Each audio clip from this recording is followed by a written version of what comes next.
Good evening guys, welcome to another video. हामीहरु ढिलै भएछ यार, हामी दिउँसै निस्किने भनेको तर माथि घाटो हेर्दा हेर्दै अलरेडी 4 साढे 4 भइसक्यो। वेदरले पनि अँध्यारो अँध्यारो भइसक्यो।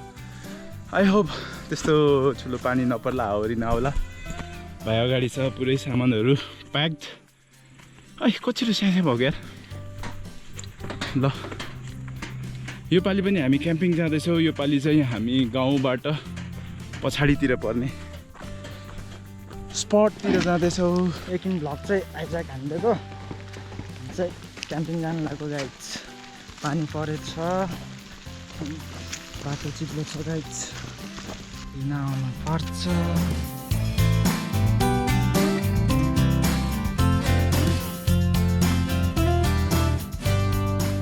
Alright, welcome guys. हामीहरु यहाँ बस्ने भनेर I think we had a good decision, किनभने अलिकति तल गएको भए पनि हामीलाई पानीले ढुट्टो पिट्ने रहेछ र अलिकति माथि भएको भए पनि हामीलाई पानीले भेट्ने रहेछ। Right timing on the spot. हामी यहाँ आउने बित्तिकै जस पानी सिम चाहिँ परिरहेको थियो, ठ्याक्क यहाँ आउने बित्तिकै पानी दरेर दर्किन सुरु गर्यो अनि वी आर ह्याभिङ फन। रमाइलो हुँदैछ। हामीले फर्स्ट मिल खाइसक्यौँ।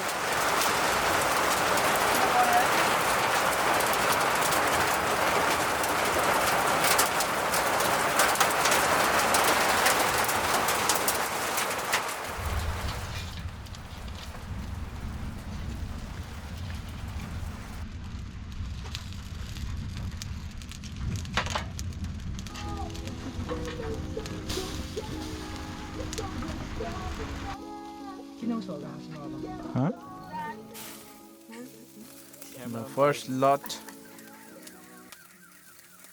चढम कुल देउताको नाममा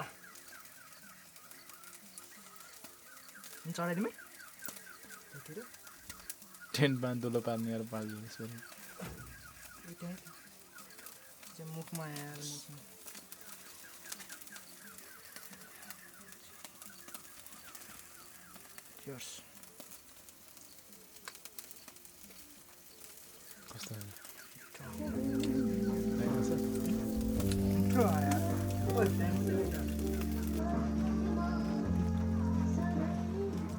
ल यति बेला अहिले रातिको 11 बजेको छ अनि परतिर पोखरा भ्याली आज पूर्णिमा भएको हुनाले एकदमै उज्यालो मजाले दिउँसो घाम लाग्यो जस्तै राति पनि।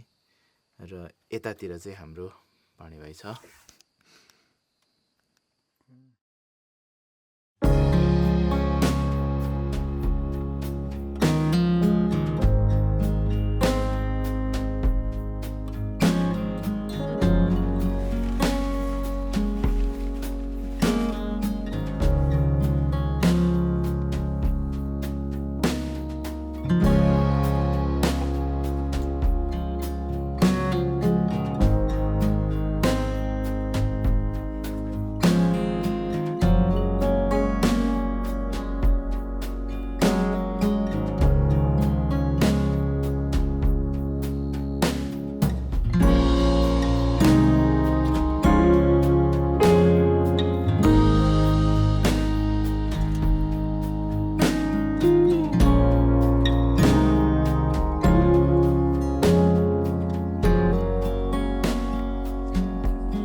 खामै त ल फाइनल्ली यो पालिको क्याम्पिङ पनि जस्तो सक्यो नि पढ सक्यो। यसो सकाइहाल्यो नि। के छ कस्तो भयो? हिजो कति बेला सुतियो?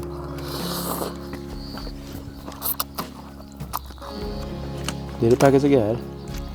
बाइ द वे हामीहरूको यो उसमा चाहिँ अन्डा छ अनि ससेज छ अनि आलु पनि छ, बदाम थियो त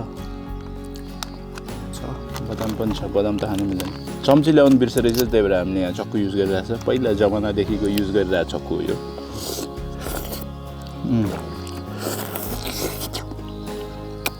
यो जुस लिनु न दोस्त।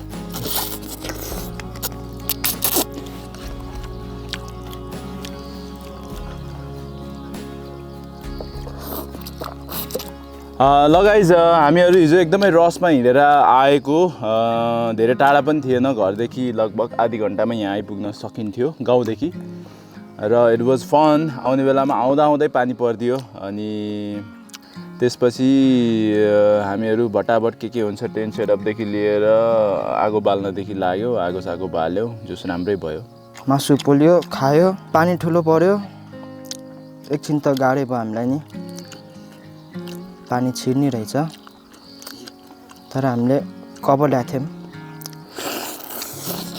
जोगाड गरियो जो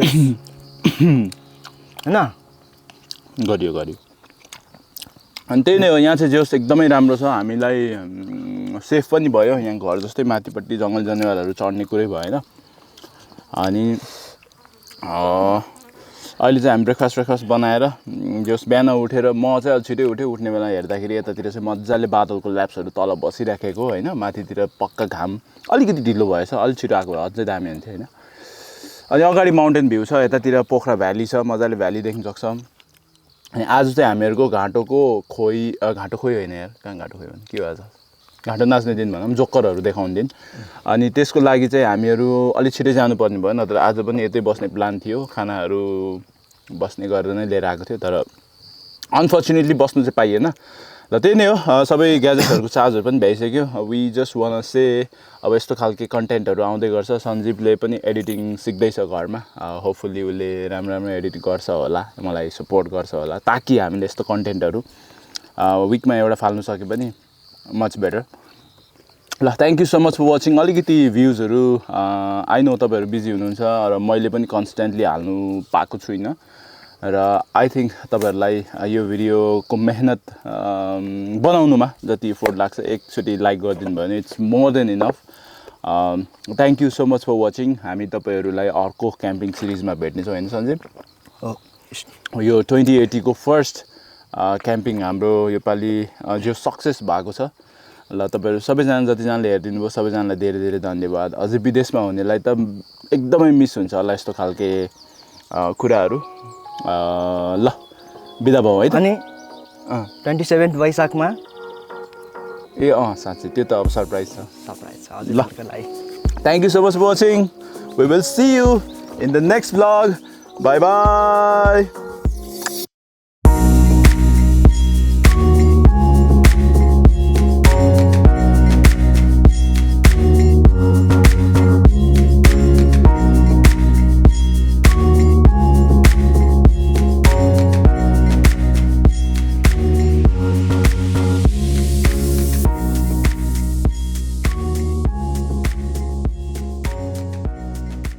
गाइज मेक स्योर तपाईँहरू पनि कहीँ जानु भएको छ क्याम्पिङ बस्नु भएको छ भने प्लिज जस्ताको तस्तै अथवा फोहोर छ भने पनि सफा गरेर लान्छ नबेचिनु होला बाई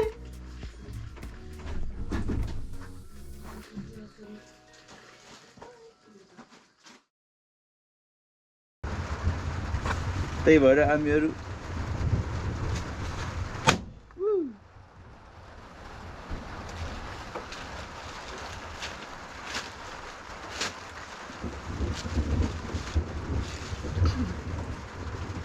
गुड नाइट साथीहरू